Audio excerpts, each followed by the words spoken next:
The name Elon Musk is a household name. One individual wields so much power. The last time we had someone like this, the story was very negative. Adolf Hitler. We hope and we really do pray that this time around, the one who is willing and shaking the earth nearly in all fields will be something good to be written about and to be left behind as history. You're welcome to Africans React. My name is Tigger King. My two hosts today, Paul Hockney, as usual, and Olivia Quincy. This little excerpt will help us kickstart the program. First question is about demography.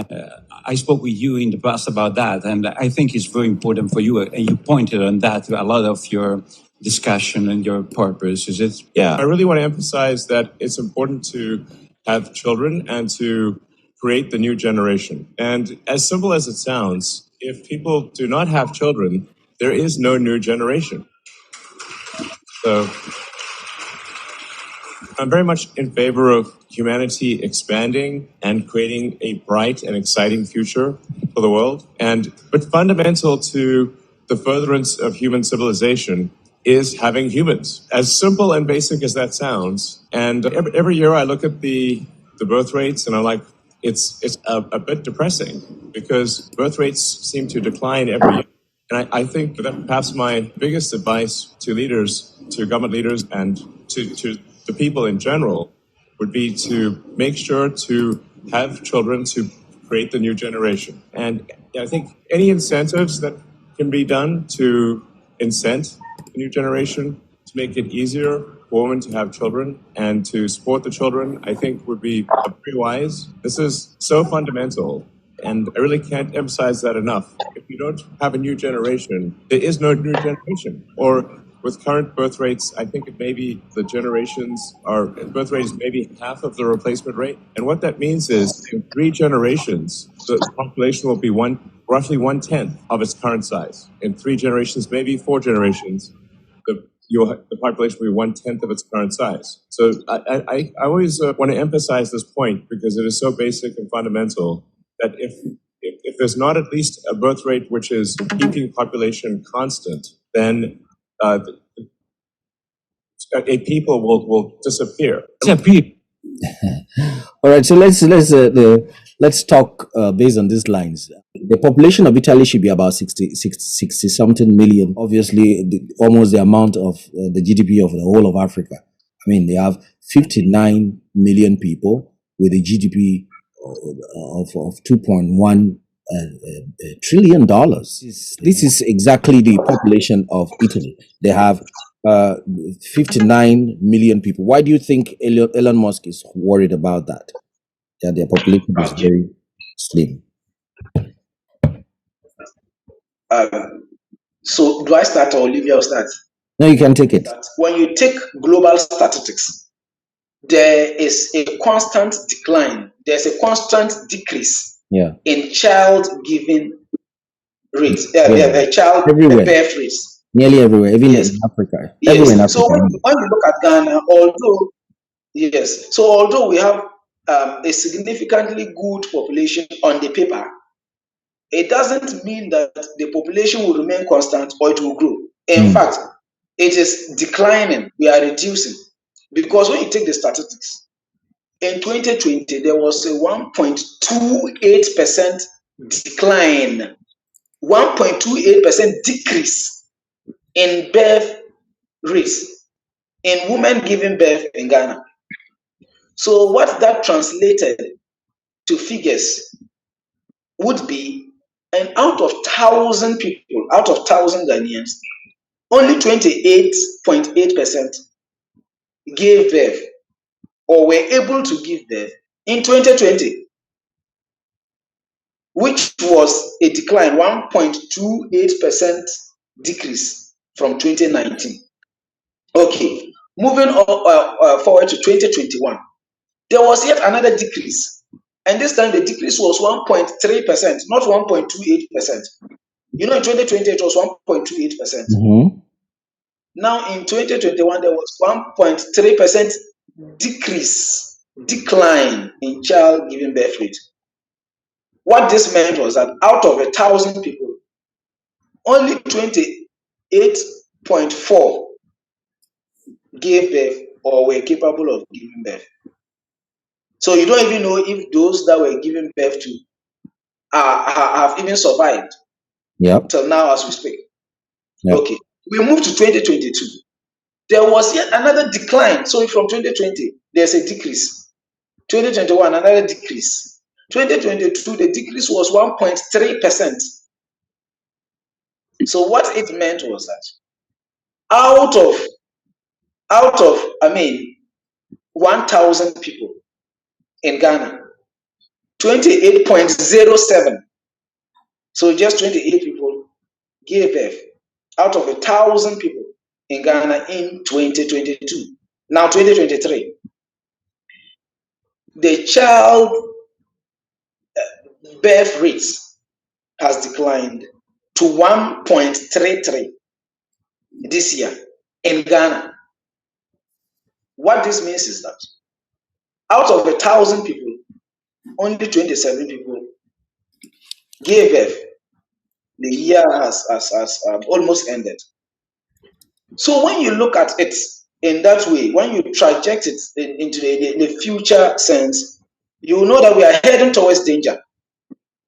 Yeah. Tegan and Olivia, I tell you what, over the past, so we are about 8 billion people globally, 8 billion people in the world.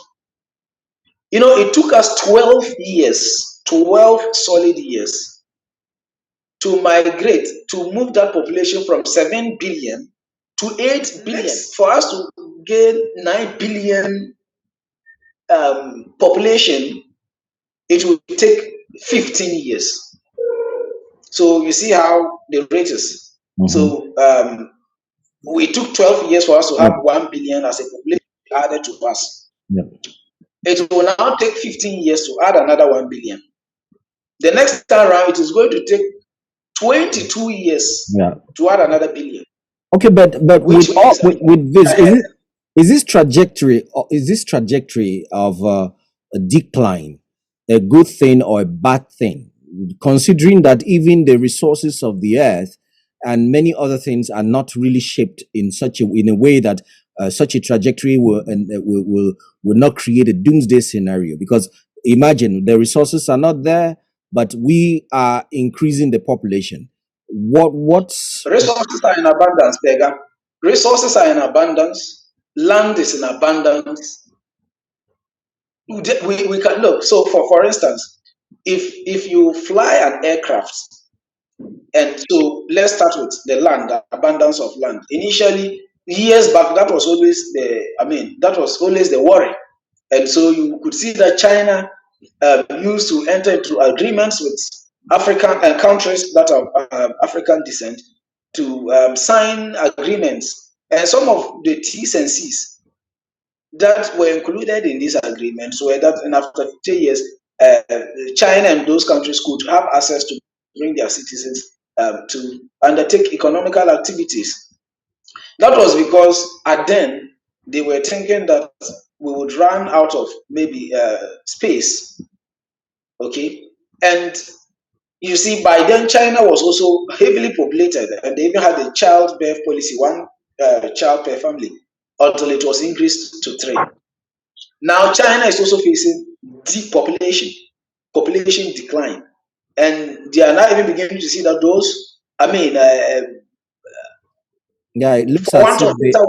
it looks as if they are thinking it was a mistake that was made to start that kind of yes. So population decline is a very bad thing. And if you fly an aircraft right now, and then you know those balls they play in golf. When you're on a plane and then you drop that ball at random from any part of the world, the likelihood that it will hit someone is very minimal. Okay, so the likelihood is very minimal. So I want to get the most minimal, avenue possible to explain this. But what it means is that you would have to try that maybe 1,000 times before maybe the ball could land on someone. That Well, means that there's when vast. you talk about the resources, taking a case situation of Africa for example. If Africa continues with an increase in population with the same pace in economic development, just think about what is going to happen. It's just going to be a doomsday scenario in actual fact. So then also places like Europe. Europe has about 741 million people. So 741, yeah, 741 million people. That's the population of Europe, or even more than that. Or let's just say that 750 million. Let's exaggerate and say they have 750 million people. More and more, the Africans also are trying to assert their positions and get their resources, control their resources. If Europe keeps increasing their population and Africans begin to hold back their resources, do you think that Europe will be able to take care of their population as they have been doing? Is the avenue, of course, we are going to go there. The opportunities that are popping up, these recent technologies, going to help in one way or the other to curb any menace that can come about, if there is any population increase, and yet we don't have enough resources. Can some of these technologies really help? I think these are some of the questions that we'll be answering even as we keep speaking. But I know that it's going to be a terrible thing if we, because we are Africans, react. If we hear what this man has said, I mean, Elon Musk has said, and immediately we think that Africans, we need to increase population like we've been doing, like we did earlier. I think that there's a need for for families to think about it, calculate well. I mean, there should be real good family planning. I don't mean that kind of family planning where they bring us to the way Europe has the trajectory of Europe, which is and the West in general. It has not been the best, or the trajectory of or China, or what China took as policy. That's not what I mean. But it should be the mandate, the responsibility of social groups, governments, to encourage, especially encourage the people to have children, but children they can take care of. Elon Musk is talking about the generation, or the new generation, being at risk. And we are using Ghana, for example, to discuss about the situation at hand, or the economy, or why birth rate keep decreasing. For example, in Ghana here, the situation at hand is hand go, hand come. The youth, for example, are now not even interested in marriage. Why? Because they're not in that situation, or the comfortable life that they can even think of bringing a partner with them and create a family. Because job itself is difficult to find, and because of job not being available for the youth, they end up doing all sorts of illegal things just to get something at the table. So imagine such person even thinking of marriage, or even thinking of getting a baby. It's going to be a very difficult thing. And even couple themselves are even thinking of not having a lot of children, so they can they just want to have something like few kids that they can cater for. Because most of the women now are not even having good job to support their husbands, and most husbands are the one that doing all the catering, taking care of the kids and all that. So I will say that with the situation at hand, using Ghana for example, it makes sense that birth rate is decreasing. My sister was pregnant, and when the things that even the midwives are teaching them is about decreasing birth rate. Like, do not have a lot of children. Make sure you have 2 or 3 maximum children, so you can cater for them. We don't want a situation where the kids will end up on the street. Now, even if they see the kids on the street, no one is willing to help, because They are also going through their own difficulties. It's not like before that when your mom gets some little, I would say like little food on the table, you all will share, will be okay, and then go to bed. Now the life or the generation we are in now, it's like everyone wants to have a good life. Men are having family planning, women are having family planning to avoid babies so they can have a comfortable life or not stress themselves with children. So, what can be And done? What are some of the incentives that can be carried out? For example, this Italy we're talking about, or that Elon Musk went to and is giving this long speech. These guys, their population has increased just about 12% or something like that. They used to be about 40 million people. Presently, they are about 58 million people. I mean, Italy. Their leader at that time, a certain cult personality guy called Mussolini. Mussolini wanted to increase the population from 40 to 60. He was planning to do that. But he said by 1960 they should be able to have a population of 60 million people. He failed. You know, people were exempted from tax if they had children. What they did is they gave loans to nearly everyone. If you have a child, you will be exempted from the loan. You get the point.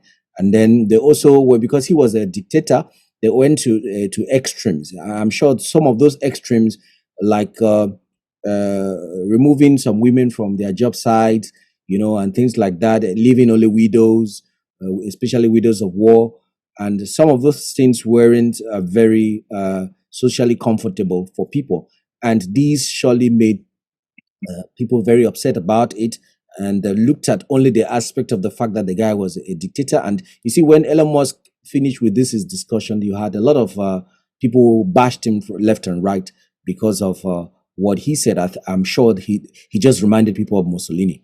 You know, although he was trying to be as cautious as possible, but you see that he was still attacked. So what are some of the things that can be done to help increase population if we really think it's needed? Should we focus on those? Could there be policies for the rich to increase population? Will that not infringe on their rights and all of that? Let's also look at that. Take us seriously. What I can say about that is that, you know, now having babies has become a fashion thing for everyone. So what they think is that what I understand is they think having a lot of babies is an old-fashioned thing. Now we are all educated and we have to know how to manage our children and manage our family and be as modest, as cute, as beautiful as we want. Maximum children, it should be three or four. Be just 3 or 4, even for the rich people. Elon Musk has about 11 children. 11 children Elon Musk has. You know, anyway, he's the richest man in the world. We can't be comparing. But having just 3 children for a rich person, for a person who can take care of these children, I think it's not enough. That's my own take. Yeah, it's Okay, not let's enough. hear But what that's what can is you. going on. That is what they think. Like most population want or think, you know, because after doing a lot of research, most people will. This is their opinion of having a lot of babies, unless you the man marry a different wife together with the other wife and have those children, and that also is a problem because it's an old version also for all of us. We think that those time is off, like it's past and gone. Those our grandfathers and those people, they were interested in. Now this polygamy thing is not something that we should consider because Okay, you the man. let's hear from Hokani's point of view, because he's a supporter of polygamy. I did hear Olivia make interesting points concerning the current generation, and then how we need to be meticulous in giving birth. If that was what she meant to say, and then if polygamy she thinks polygamy is old fashioned, and we should embrace a new trend. Yes, it is true. There are genuine points she has raised out there. Only that you would notice that when a particular country or a state attains a development, okay, population begins to decline. So if we know that as Africans we are moving towards attaining development, then we have to start making up the population right now. You see, this whole concept about controlled childbirth, I mean, family planning, emergency contraceptives, are the very things that has made Europe arrive where they are now. They are the same things that has affected US. United States are also, they are also facing birth decline. It's the same thing that Asia is facing. So they upholded these family planning strategies, and then they went into more of contraceptives so that people could have sex free of charge without giving birth. And you know, the human organism, once you are given a particular freedom, you will outuse it. So that is what is happening. A lot of people are using the emergency contraceptives, and they are having the pleasure of sex without reproducing. When you even take into account religion, it is said that the Creator said we should multiply and fill the earth. Olivia and Tega, I can tell you that even if the population of the world is increased by 20 more times, like let's say 2,000%, there will still be enough resources. There will still be enough room to cater for everyone. I don't agree totally with what Hokuni is saying, because for me, we need to be very cautious. It's also a very sensitive thing, very sensitive subject. We cannot just be producing children because we think that the world can contain them. There must be the aspect of responsibility. We should be able to see that the people who are giving birth to these children are ready to be responsible for these children. The human being we have presently is not the human being who used to live in the caves. It's not the human being who used to be without direction. The world is very competitive, or the globe has become very competitive in all facets. Life is extremely difficult. Not only the aspect of difficulties, but also the aspect of responsibility. I'm not only talking. I don't just want to say or to look at the aspect of the fact that life is very difficult. That's why we shouldn't have children. No, because if we don't also have children, finally, then at the end of the day, we're going to be extinct. But I'm looking at very pertinent issues like how do you raise these children up? Are you there to protect and to bring these children to live within the perfect or the great spectrum of what family life is supposed to be like? So it is not very easy. It's not a very easy thing to look at, because also what are some of the things? How do we calibrate all of that? How do we put up measures that can make sure that people are responsible enough before they have children? How do we monitor that? But it is important that efforts are made by systems, by governments, to see into the fact that their subjects are doing the right thing.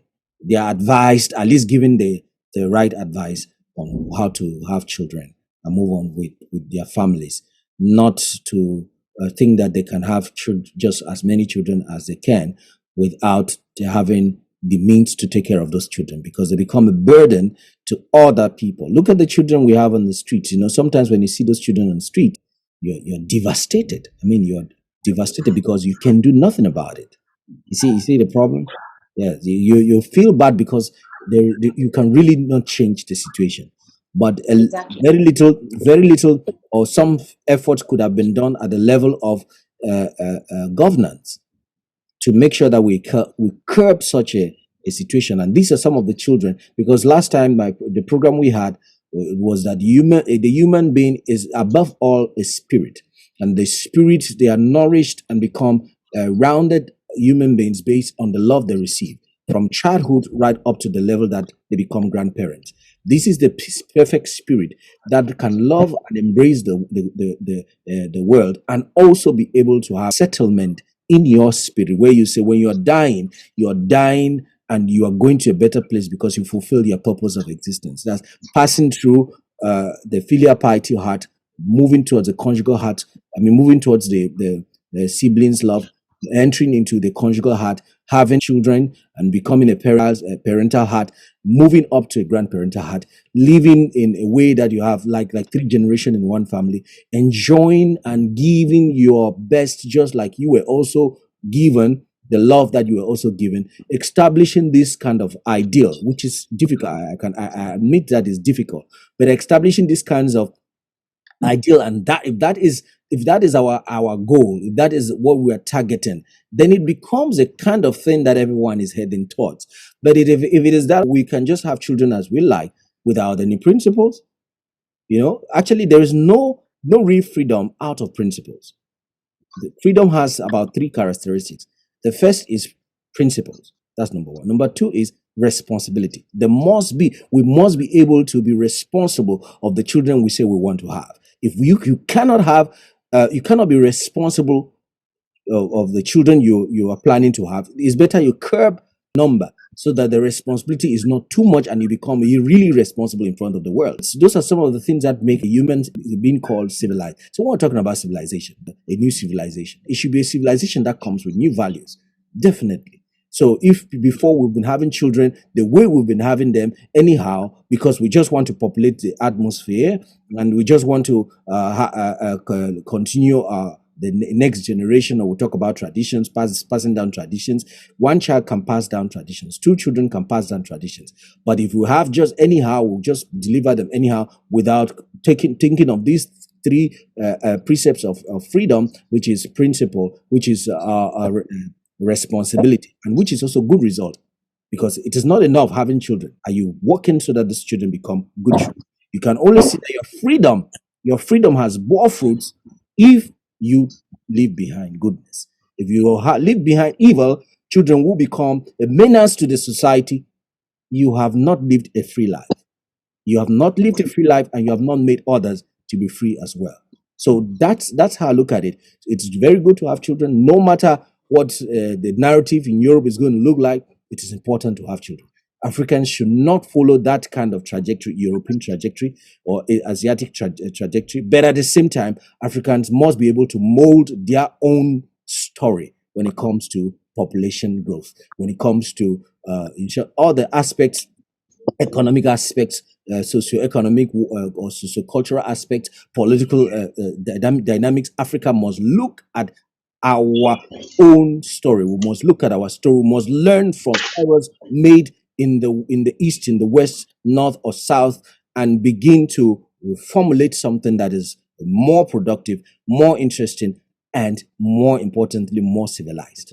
Okay, Paul is saying something that if we need like houses and all that, the government will be catering for that. So it's very important we have children as many as the population needs. But this is the situation that right now the government is not helping anyone at all. Nothing is being helped. Government. So how are you going to trust such governments in the future that they will help or they will support when you have many children? Yeah. That's what Actually, Paul yeah, was. that's a question. That's a good question. It's only when the policies have been made that people can be encouraged. It's only when the policies have been made that people can be encouraged to have the children. We, the African youth, should be mindful that if we are to elect into office presidents, we should look at presidents that will have policies that will be in line to enure our population.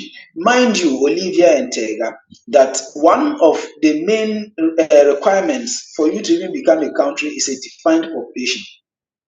So when your population is not even defined, you are not to a particular, you are not eligible to be a country. And now, for a country to be powerful, is the numbers. The numbers are very important. I am saying this in the sense that we should have governments that will, kind of try to encourage people to give birth. So they'll be given at least stipends or allowances to children. So let's assume, without admitting, that a government comes into force and they are giving a child probably 1,000 cedis meant as an allowance. So that amount, that money is paid probably to the parents' account or whatever system they will use to ensure. You see that it will encourage parents to give birth. It will also help them to be able to cater for their wards. Because we all know that the vast of all the monies we get, whatever facilities we enjoy, are mostly from the taxpayer. So if our children are also to enjoy monthly stipends or allowances, it could equally come from the taxpayer. And I'll give you an example. Finland is a country that is doing that. So in Finland, for instance, if you are even a foreigner and then you go there to work, or yes, to school, you have the opportunity to come with your family and your kids. Although you are a foreigner, your kids are entitled to a reasonable amount of money mentally. You see, this is what the Finnish government is doing to encourage, population. Money is another. I don't want to go into the merits of money, but so I hope you have a general overview of what I'm trying to establish. You see, if we want to say we are following modern trends, then we will end up the way Europe is ending up, or Asia is ending up, and even Latin America, because they adhered to child giving policies. They adhered to emergency contraceptives, they adhered to condoms and a whole lot. So people could have the pleasure of sex without giving birth. You see, and now with the inception of LGBTQ and all those, and there's no encouragement, people are not giving them. So wouldn't it be better even if we have a population of people who, however bad they are, is it not better for human beings to populate the earth, to make sure that we also keep things going, than for human beings to decline? I tell you, if we don't check things out in the next 100, 200 years, human beings will all vanish from the surface of the earth. Because if the elderly are those who are there and very soon they are dying, and the younger generation, we are not giving birth, what happens? It will end up with the world might end up with an old man or woman, the last person with a diaper, because all the young ones have now grown old, and they didn't give birth when they were young and can't give birth again. So you see where I'm coming from. Let's look at how the journalist connected the environment to the question and the way Musk tried to answer those questions. The journalist was saying that Elon Musk had once told him about the fact that cows are dangerous for the environment. Do you think that's true? It's true to a certain extent. The way they do the digestion of their food in the night, especially these aspect of recogitating and all of that, they emit in the atmosphere methane.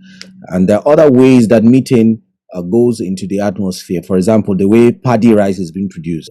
Climate change. This present climate change we are trying to regulate. According to the Paris Agreement, we want to regulate the climate temperature to go to around 1.5 degrees Celsius. That's the target for all these conferences you've been having, because in actual fact, there's really been a problem with the climate.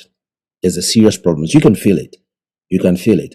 But when this journalist, when he brought about cows, of course, he's talking specifically about methane that cows emit into the atmosphere. I think Elon Musk felt that the journalist is trying to set a kind of a snare, a trap for him, because presently, most Republicans, if you've seen their campaigns, you realize that they're not too much involved in talking about climate change the way they used to do it. Why?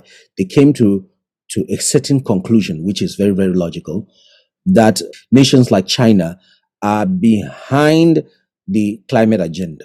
Environmentalists will come up, they'll talk so much about the environment and all of that, but the target is to let China catch up with America, to let China's economy catch up with America's economy, to let China's industry catch up with America's industry. Because why are you against nuclear energy? And at the same time, you are against the burning of coal. You are at the same time against the use of fossil fuel. You get the point. So they realize that there is some game that is played behind to let China just catch up and maybe surpass the American economy. So they've been very, very careful with that. They are not, the Republicans are not towing that line of climatism, climate. They are not. They are not doing that anymore. They have left that level. Elon Musk is a Republican, or he supports more Republican views or conservative views more than he does with far left views, should I say, or democratic views, or far democratic views. So he's very, very careful with the way he answered that question, and we should be careful as well. Let me tell you why. We're suffering from the climate change more than those who provoke the climate problem itself. The climate changes we are having stem from the fact that there was this industrial revolution that started in 1760 and ended towards around 1840s or so.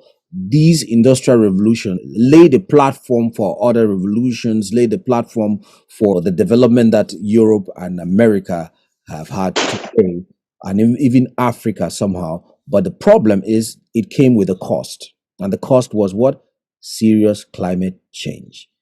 This serious climate change that has taken place from that time up until now had accumulated so much carbon dioxide in the air.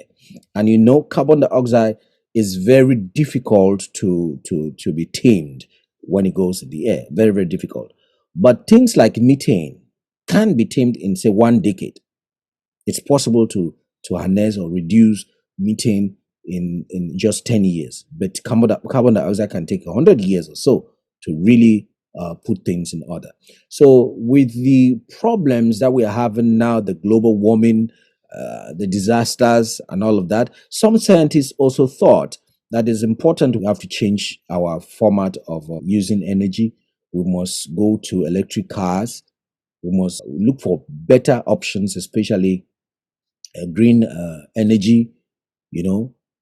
And that's why it's so strange to some countries. Why would you pass a bill to try to stop the use of nuclear energy in a country like America that is quite civilized? Very difficult problem to handle, and it's affecting Africa. They are destroying the earth. We're paying the price more than they are paying that price.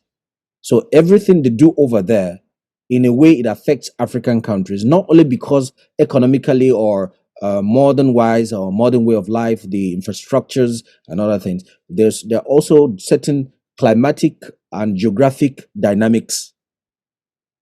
That's why there are certain forests that we shouldn't touch.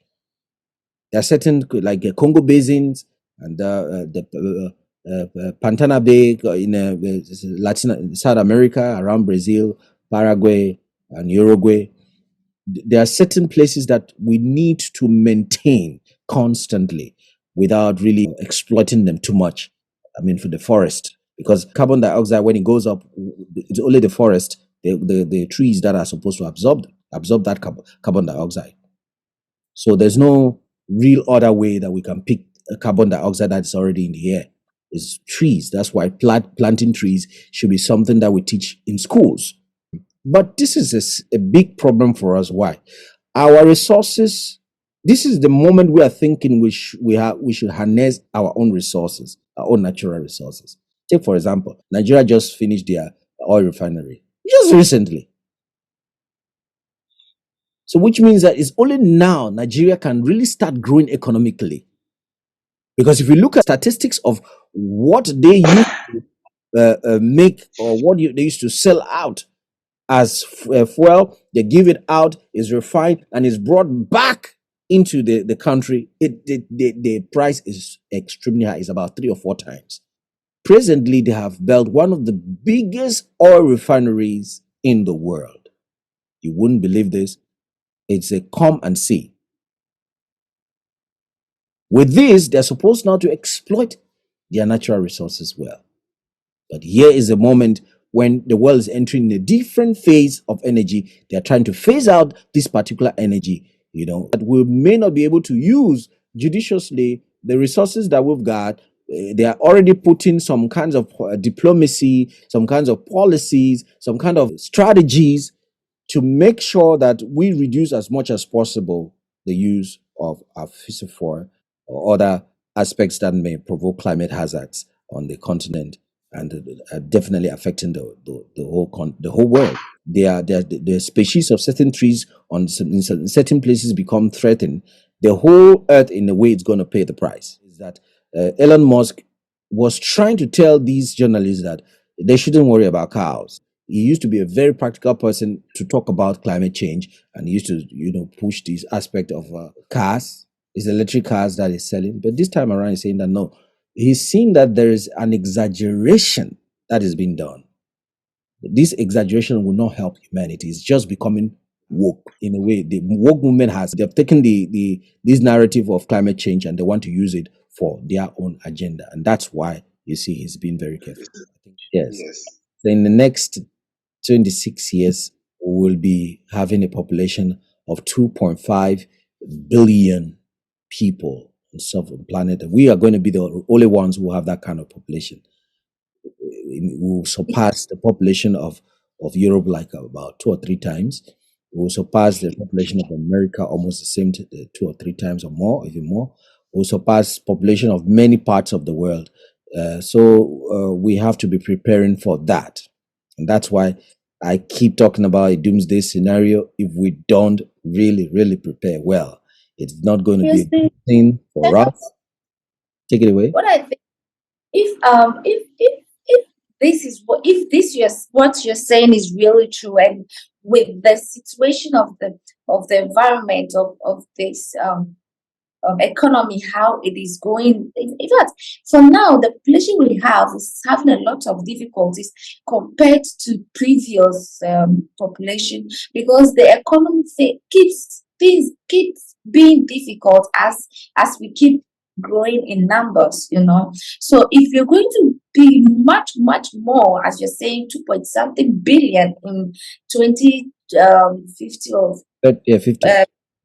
a few years to come, and this economic crisis or economic thing keeps increasing, and the population keeps increasing, then it's going to be a very big and high risk for the youth and the new generation to come, because right now there's no solution for it. There's nothing that they are doing at all to help. And if the population is going to keep increasing without any help or plan in the future to come, how are the new generation of the youth to come going to survive in this kind of situation, or this kind of economic environment we are in now?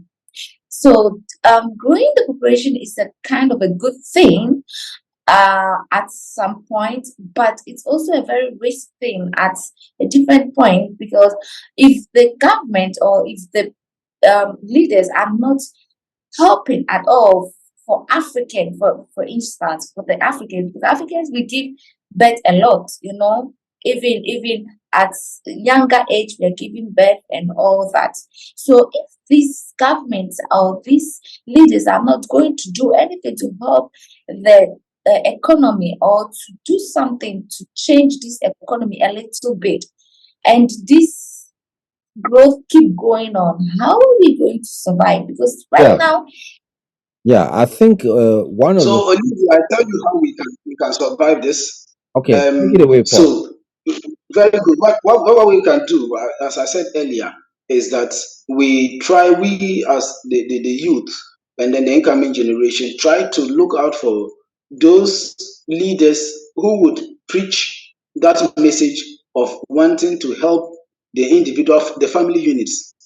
Okay, that would want to help the family unit, so that we know that in as much as we will have a very grown population, we are secure.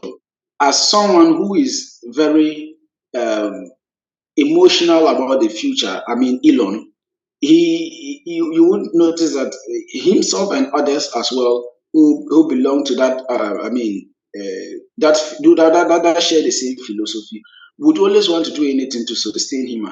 So previously, their idea was that climate change was a big canker. But now research has come to prove that climate change is not so much of a big issue as we exaggerated. So, for instance, the cattle he spoke about sometime that cattle were very dangerous, and then because they emitted certain gases into the atmosphere that were detrimental to climate. He later got to realize that no, that wasn't it. And Tega, every organism plays a vital role in the universe. So, for instance, you've heard of the Black Death. It is a plague that happened somewhere around 1846, thereabout, in Europe. So this was a very huge plague that killed over 25 million people. That was just like, COVID around that time. So what happened was this plague, this pandemic was actually caused because someone or a group of people thought that rats rats were causing harm, just like Elon and others thought sometime that cattle were causing harm. And and when they no sorry they had a sorry so it was spread by rats, but someone or a group of people thought that cats were superstitious. They had an evil aura around them, so they championed the killing of cats. And cats are those organisms that feed on rats and other animals that belong to a similar anatomy. So when these cats were killed, there was a proliferation of rats, and this caused the Black Death. That was around 1846. 200 years later, these people entered the revolutionary age. They entered the Industrial Revolution. You get it? So 200 years after they have noticed that this had happened, they entered in the Industrial Revolution, and then we started emitting huge deposits of carbon monoxide and other harmful substances into the atmosphere. So now, if these same people who industrialized about 200 years before us, or 100 years before us, depending on which part of the world you are now saying that the industrialization had come with a lot of repercussions. And we are supposed to have a clue, follow clue. Then we should not, we should, I think it is important we listen to them. It's important we watch them. Then we are able to also inform ourselves. Believe you me, Tege and Olivia, I still stand that population is very significant. When humans begin decreasing, which we have, and you see the one thing is that we will not see it right now. The next 10 years of even if they take another census, you would notice that maybe Ghana will migrate from 30 million to 31 or 32. Because this is not the time we will feel the impact. The time we will feel the impact of population decrease will be the next generation. That is when this generation, we have failed to give birth, and at that time it will begin to show. So right now we might be tickling ourselves and then be laughing, thinking that we are growing as a population. But some of these, statistics, some of these take time to manifest. So Elon and others who share similar philosophy have noticed that organisms, in fact, a huge population of organisms are necessary. I don't even think that we would have encountered some of these, harsh weather conditions, these wildfires, and then a lot of tsunamis, if certain organisms were still in existence. So there is this proof that dinosaurs and other organisms have gone extinct. I would love to believe that if some of those organisms were still on the Earth's surface, we won't be facing some of these things. So actually, what will affect the climate most is the population, because one is a population of people that would have to sit to think of how to sustain the environment, because it's the environment that keeps them alive. And I'm sure that is why they have brought a lot of UNESCO World Heritage sites, as Tega mentioned earlier. So in Ghana, for instance, Achimota Forest is a UNESCO World Heritage Site. The Kakum National Park, the Damango National Park, even the Unzulezu Water Village, where people live, and it's a UNESCO World Heritage Site. So no one is supposed to touch.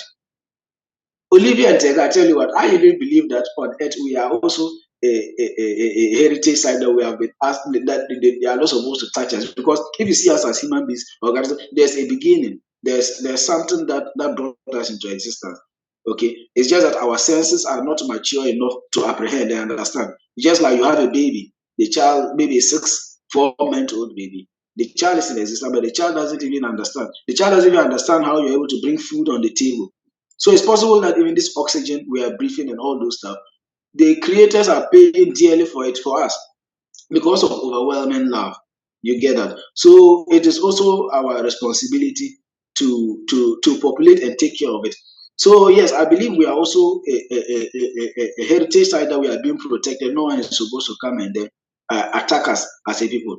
So in that case, it is also our responsibility to populate and take care of this. I mean, this earth we are on. Because without people, it takes people in the first place to study and know that some of these things, something this and that are good for the environment, this and that are bad for the environment.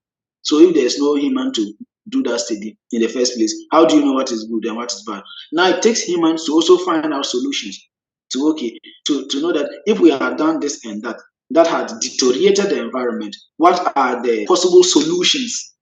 What are the solutions to avert such a problem? They take human beings. Okay. You would also notice, as I said earlier again, and I've been hammering on this. Once a particular country attains fully developed status, then population begins to decrease. Those are some of the terms that come with development, with civilization. Yeah. Okay, so we are heading towards a civilization, a fully developed status. So we should also be mindful that when we get there, we will also be facing what Europe and all those are facing. Again, talking about electric vehicles, and then mechanical vehicles that were emitting. You see, there are even a plethora of ways now that we can harness energy without without using electricity. Okay, there are several ways that the scientists have come up with to be able to harness energy efficiently, unlimitedly, and then clean energy. So we will get there. But it is a good thing to notice that if even during the Industrial Revolution, okay, in the West and in Europe, people had come with alternatives to fossil fuel. By then, even water. There were some scientists that had even invented vehicles that could be powered by water and hydrogen and even electricity, but they were kept under the carpet Yeah, because of even killed. Some were even killed. yes, because of the huge consequences it will cause Yep. to fossil fuel, because they had already invested a lot. Now you see what is happening. The cars that are over proliferated there in Europe and in the West are being brought to Africa. So in the first place, if you even want to, advise us on climate change, the first aspect is to even stop exporting some of these vehicles. And these vehicles, most of them come in very bad states. Okay, some are over 10 years old, and they come and they emit a whole lot of hazardous chemicals in the atmosphere. I remember, if my memory serves me right, last year or two there was a conference, and then African leaders, Akufo-Addo, the president of Ghana, I can remember vividly well, advocated that we should be given some kind of compensation for what the West and Europe do to us, because they emit a lot of hazardous chemicals into the atmosphere. And when the climate change comes, it affects the whole world. It is not only them. So I think there are talks in that light. I don't know if they've already even started giving, disbursing some monies to countries that are suffering from some of these things. So now, when we look at the statistics again on population, and I'll just summarize here. Then maybe you can also comment. So when you look at the population, the statistics again on population and development, and then on climate change. So I'm going to link the three: population, development, and climate change, so that we have a general overview. So you see that, as I said earlier, that countries that are underdeveloped are actually those that have high birth rates. So globally, when you look at the whole world right now, it's Niger that is leading with a high birth rate. Okay, so followed by Chad and then all those other countries. And when you go down to countries that are facing deep population, you see that they are the highly developed countries. So you would now that is population. Now let's look at climate change. Go to Niger. Are they facing any serious climate crisis apart from the desert they have? First of, Niger is a desert. Okay, you go to Chad. Apart from those petty things and then issues of the economy. Now, when you go to countries that are hugely industrialized, developed, China and co, their atmosphere is not so good. They don't have quality air to breathe. A lot of people don't know this. Even the air you breathe plays a vital role in your health. So if you are living in a setting where there are no trees, you live in an apartment that there are no trees around, yeah, you will not be deprived of oxygen, but the oxygen you get is not of high quality. So you see that your anatomy, certain things will not work well as someone who is exposed to fresh oxygen. You get that? So these developed countries, most of them don't even have fresh oxygen to, Okay. and they are depopulated. Yeah. So one would think that the people are not many, so because of that, everything should be. I mean, they should have resources in abundance. They should have the fresh air and all those. But that is the opposite, because you need human beings to do everything. So you see, population is very significant. The population affects how a country, its people, its power base, and the population also affects the climate to even a larger extent. It is we human beings that are conscious of keeping the climate, like we are sentient enough. The other animals are just doing it passively. They don't know how they impact the climate. But they have been there because they have been created. We humans were also supposed to be the same. It's just that we are lucky enough to be able to expand in conscience and in reasoning, that we are able to know that when we do this and that. But if we were not having that conscience, Olivia and Tega, believe you me, would have been having sex haphazardly. It's because of the conscience we have that we're able to come with a society to say that, okay, let's legalize sex. Okay, people want to have it. So let's just have something like a marriage, a holy matrimony, so that we can legalize the man and the woman to have sex. So that another man doesn't come and uses his power, his strength to snatch another woman. But aside that, if things were not there, if these principles were not there, we would have also been animalistic in nature. So that anyone you meet, you're able to have it warm on the person or pass over the person's waist. And you proliferate the earth with children. So fortunately or unfortunately, everything comes with, anything that is a blessing comes with a curse. We as humans were blessed to be sentient enough. The curse that blessing has, that wisdom we have, is what we use to make contraceptives and other things, and we are declining population.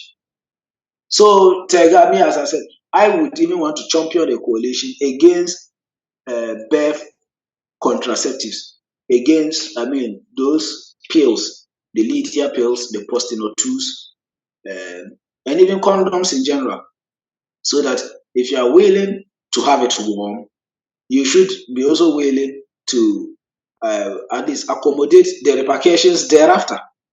It's not even mandatory. And by that, when you have sex, the lady takes seed. In fact, a lot of people don't even know again that the fertility rate is reducing. Yeah, So birth rate is even reducing, fertility rate is yes, reducing. But however, you get there've been a time period where we had many children on the continent of Africa, and projections do not show that we're going to have lesser children.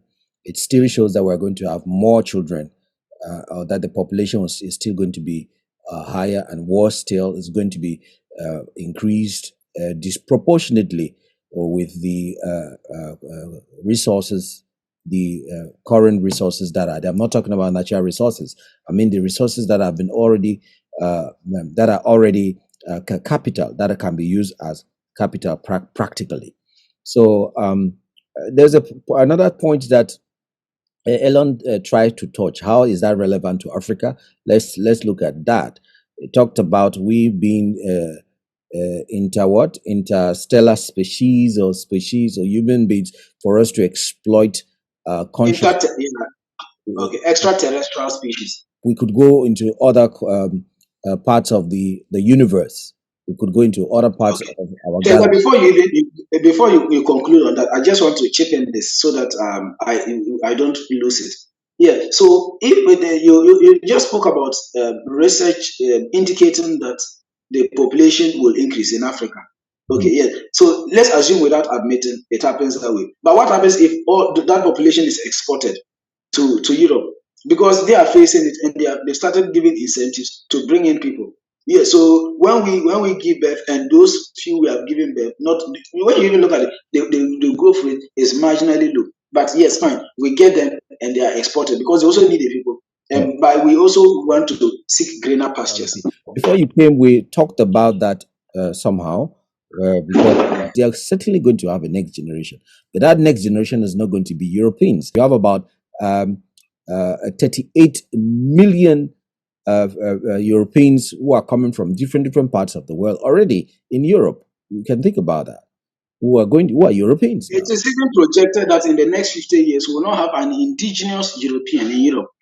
So That's an they exaggeration. will not have an original indigenous Yeah, European. yeah, it's They will possible. be, Yeah, it's possible. Yeah, yeah. original. You're using the word. They're aboriginals, especially. So, let's look at the aspect of being interplanetary species, because he said the consciousness is very tiny. So far, they have not found any consciousness any part in the universe. I mean, the known universe. The universe itself is very vast. 200 billion known galaxies. These are the ones they have been able to discover, and it's interesting. That's why I'm saying that the sciences that we have now have really enlightened humanity. In 1924, a certain guy called Edwin Hubble, he's the one who discovered a certain telescope that they call the Hubble telescope. That's a telescope that, for the first time in all of human history, we could have what we call the other side of the galaxies. We could see the other galaxies for the very first time in human history. 1924. What does that mean? It means that even the religious prophets, the religious bodies, who have been thinking that the stars will fall on the earth, began their foundations were shaken. I mean, all of this while what we know is that what we see up there as stars are just small light bulbs that will fall one day on the planet Earth. But all of these discoveries are to enhance religion. They are meant to enhance spirituality. They are meant to let us leave the realm of just believing to the realm of knowing, which is very, very important. God is very vast. We cannot know God completely, but at least the things God wants us to know, He has already laid foundations for science to let us know them. The things that were written in the scriptures, there are certain things God didn't talk about. For example, how the universe was created. The Earth is about 4.4 billion years old.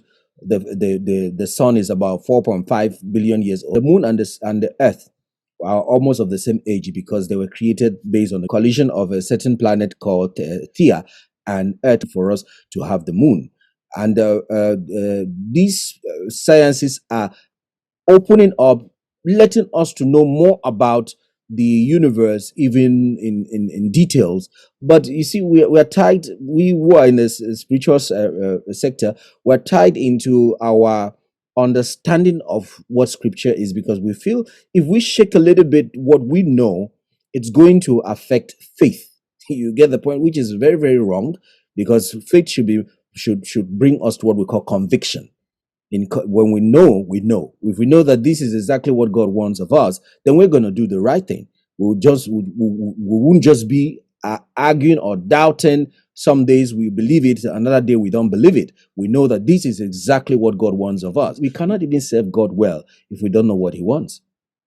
If we don't know what He wants, we don't know what He really wants of us, how are we going to serve Him? So why did He put all these planets, all these galaxies? You have 200 billion galaxies. Divide that to around 8 billion people. Each human being should have about 25 billion galaxies to exploit if we have to do exploration.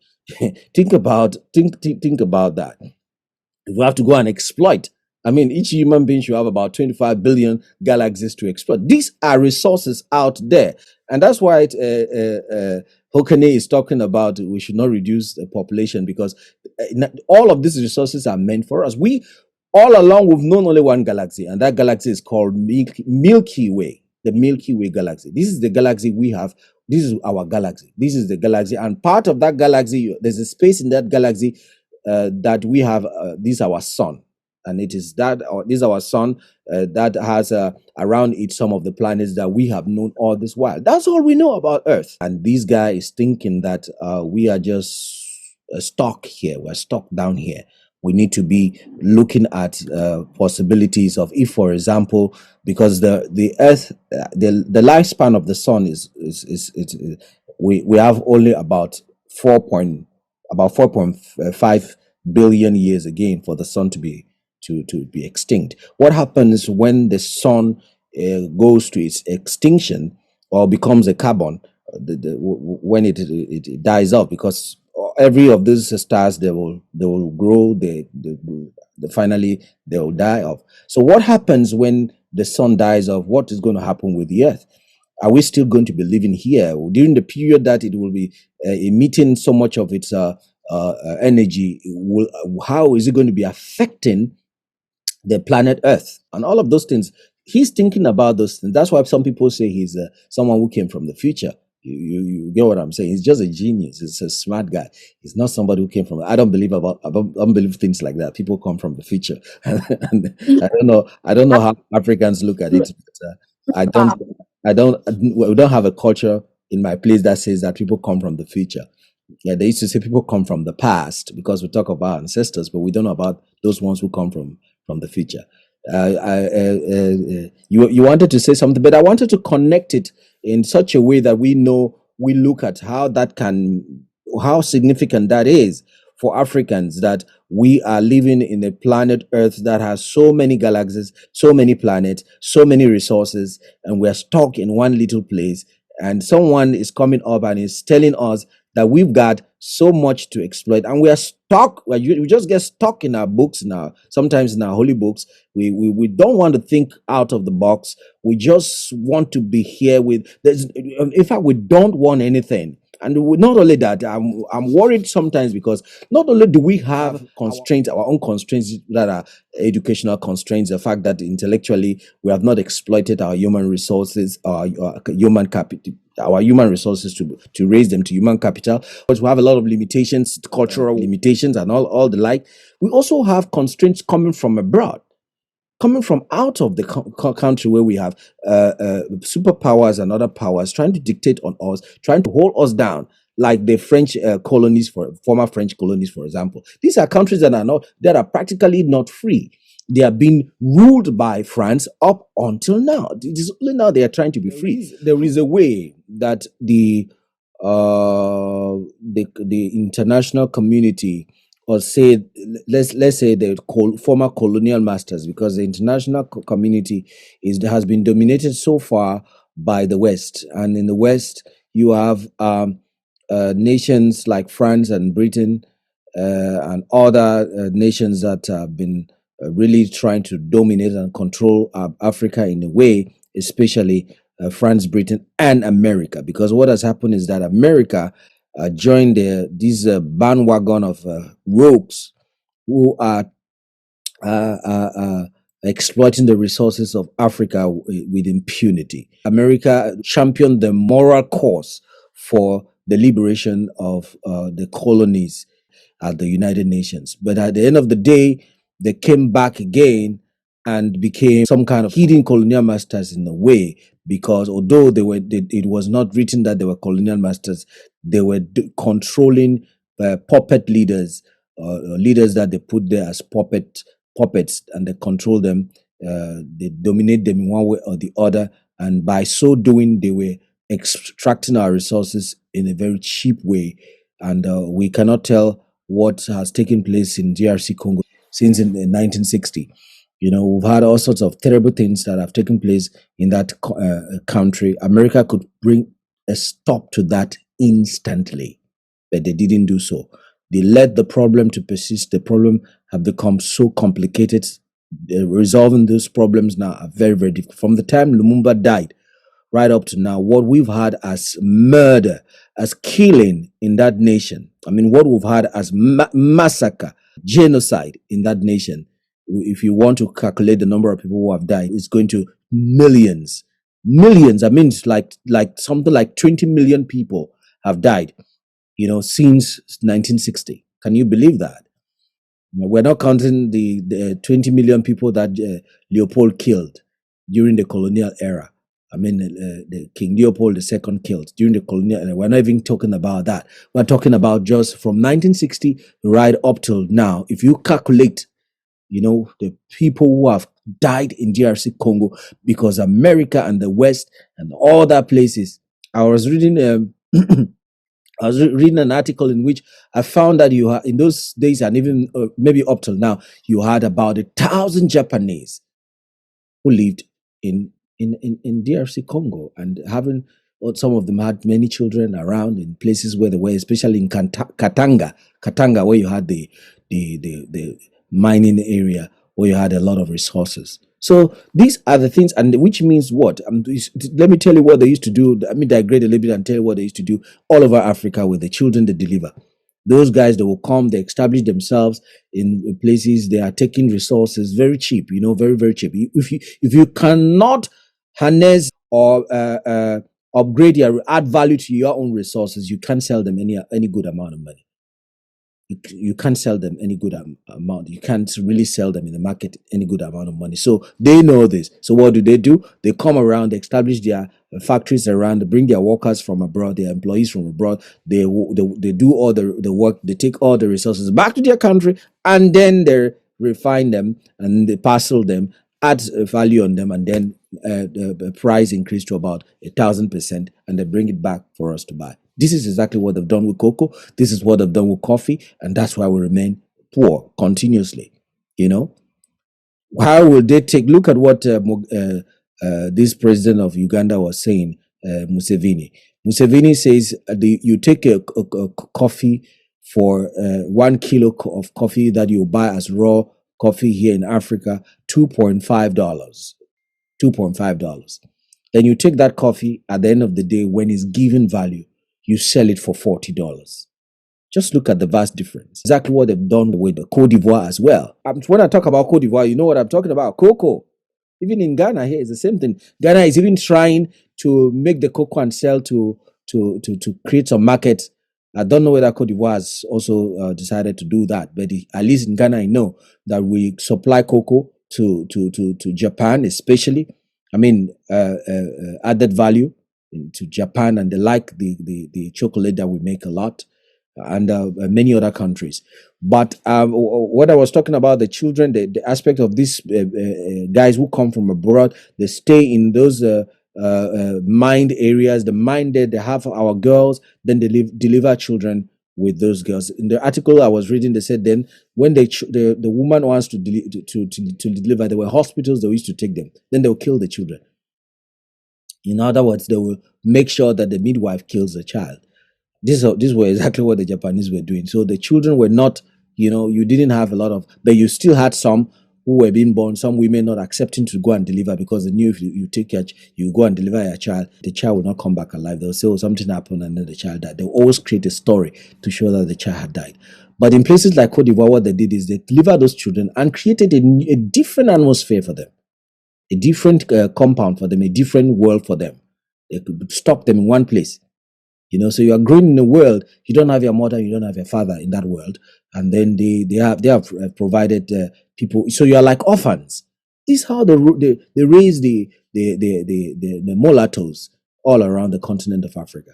So such a bad thing to do. But what we're talking about is the way we are being manipulated, the way we are being controlled, and so it's difficult for us to form a narrative that is typically African. So we are still looking for food to eat, not because we don't have the natural resources we can sell, not because we are not rich enough. We're still looking for food to eat. So we cannot be talking about population increase at this point in time.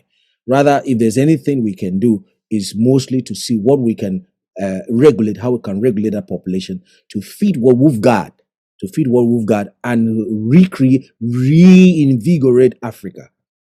We have to reinvigorate Africa and start a new kind of Africa, where if we talk about in the future population growth, we should talk based on statistics of what we've put in place in terms of food security, in terms of resources, capital, enough funds, banking, or what we've set up for projects and all of that. And we have a short-term, medium, and long-term plans that will enable us to be able to project population growth in a very sustainable way, and a way that will not hurt anyone. Then we can also project space exploration. We can't even start thinking about that. South Africa joined one of the teams that went to space. That was a few years ago. South Africa was the only nation that could provide somebody to do that, because we ain't got the money with it. So money to do that. We don't project for that. 240 around 240 something $billion that Elon Musk has as an individual. So there's a lot he can do, which many people can do. I mean, which many nations in Africa won't be able to do. Nations that are going to space are going to do space exploration. Look at their GDP. Look at their GDPs. America has a GDP of about $25 trillion. Africa has a GDP put together of how much? About $2.5 trillion. I mean, look at the vast difference. It wouldn't just work, because that $2.5 trillion, a nation like Nigeria has about 450 something billions. Algeria, Egypt, South Africa, and other nations. When you put them together, you realize that the whole bunch of the other half of the $1 trillion is gone. Then you begin to share the rest to those other nations. I mean, we don't have any money to do most of the things that other nations will be able to do at this point in time. So we need to really come together. I cannot emphasize the aspect of coming together enough. If we don't come together and decide on what we really want for our continent, we cannot, don't even think about it. We cannot move an inch to become a great nation or a great people. We will remain beggars. We will remain beggars. We will remain people who will be controlled, manipulated, beggars all the time. That's what we're going to become. But if we can't come in coming together, how would you define that? Do you mean we should come together as Africans to curb population, to put a halt on population growth, or what is the nature of coming together you are looking at? That I'm talking about like what we have the Agenda 63, for example. With the Agenda 63, we are expecting that by 2063, all the continent should glue as one. There should be a considerable level of cohesiveness, and then we can be able to build a foundation for our trade We should be trading among each other, and if possible, create a foundation for one language, one education system, one political system. Why not? One political system. We need that. And when you look, sorry, when you look at the generation that is going to be more responsible to make this happen, is the Generation Z and Generation Alpha. That's why every time I talk, you realize that I focus on these two generations. They are the generations Yeah. that are going to make this dream come true. The millenniums and the baby boomers will only dream. We only dreamed. We've only been dreaming. As for the dreaming, we can dream. We can write things down. We can talk. But the generation that must make it practical is the Generation Z and Generation Alpha. These two generations, especially these two generations have been exposed also to incredible amount of information thanks to the fact that they are native of the internet. So it will be easier for them to also understand what is going on, especially the manipulation. For example, Africans didn't even know that their leaders were being manipulated and puppeted. No, they didn't even know that. Many Africans didn't know that. So they didn't know where they should target the fight, the battle. If there was a war to fight, they didn't know where the war was even coming from, where the bullets were coming from. They didn't know. So now they know that a part of the fact that we are corrupt, every human being is corrupt in one way or the other. So, but when a people become too vulnerable, that is, if they can be manipulated, because there is a bigger power. You see, it's because sometimes people say, no, it's because the Africans, they are unable to do this. They are unable to come together. Yes, it is true. We are unable. And until we take that responsibility of coming together seriously and really do it, we won't go forward. But for you to have a force, a strong force that is beside you, that is trying to pull you out of the rail of the principles, this is the problem. You get the point? We can move on the rail without being pulled out of the rail. Even with our limitations, our little corruptions, we will have problems. Dr. Arikana, she used to be the ambassador of the diaspora, something like that, Africans in diaspora. But she's no more. She worked with the it's not the United Nations, the African Union. Every time she will say, they talk about the mouse, they talk about the cats, they talk about everything, but they forget the big elephant in the room. This is how we have been targeting corruption. We cannot succeed to fight corruption like that. That's why during the recent conference that was held in Paris, the international conference that was held in Paris this year, it was during this year, I think it was in June or so, the Nana Akufo-Addo didn't stop talking about the 50 $billion that gets out of Africa year in, year out, in fraudulent ways. Why don't we put the mechanisms that will enable us to be able to stop this capital flight all the times out of our continent? If we do that, imagine what 50 billions can do for Africa every year in, year out. This amount of money. So Tega, are you therefore suggesting that we should first of all put these structures in place so that when we have capital, we can now start thinking of exploring space as Africans?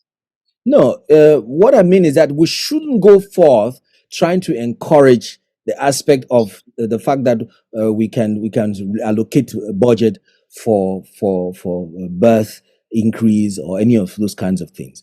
We already know how to deliver children. As for delivering children, we do it very well.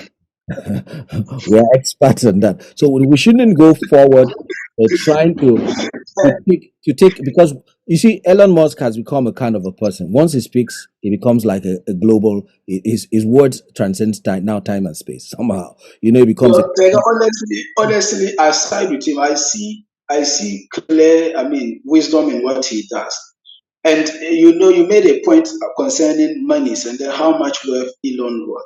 You realize that Elon is the one who is worth, he and then his company are those that are worth that amount of money, but not the American government or maybe South African or Canadian. I'm mentioning this because he had affiliations with such countries. It is him. So if there's someone like Elon who is a genius, we equally have geniuses in Africa. So yes, we can. How did he become Elon? Elon made himself, or maybe due to one or two things. I mean, he started doing. You get that. There are lots of Elons. I mean, colleagues in Africa, including yourself, Olivia. You get that. So why can't we also think about that instead of putting everything on the government? Because as it stands, no matter what, the government will never be able to address everyone's, problem. The government will never be able to. In fact, some of these difficulties, some of these hardships are necessary Mhm. to enable the economy move well. If everything is in place, I don't think the economy will move well. That's why, Well, as I said, yes, Olivia. if you, I understand that the government cannot solve our problems. We are not saying the government should solve our private issues or our own personal problems.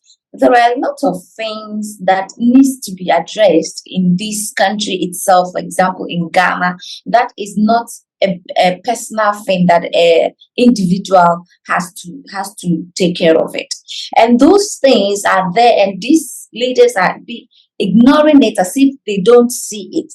We have a lot of issues that are really like really putting us in a very, very dire situation that it's not helping at all.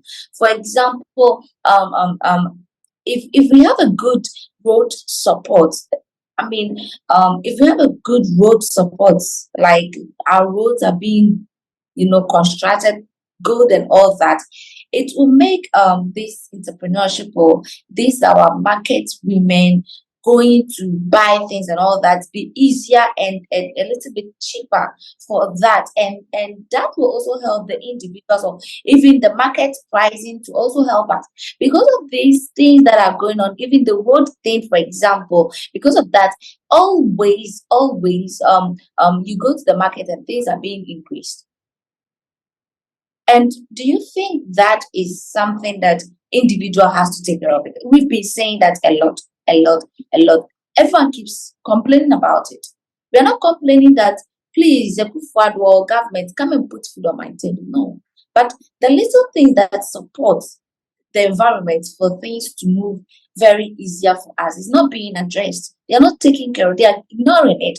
And instead they think about things that are not even important for us. So with what you are saying, it's very important. It makes very clear sense. But we are not. No one is asking. I've never heard anyone asking the government to come and give them food or give them money or put money in their account.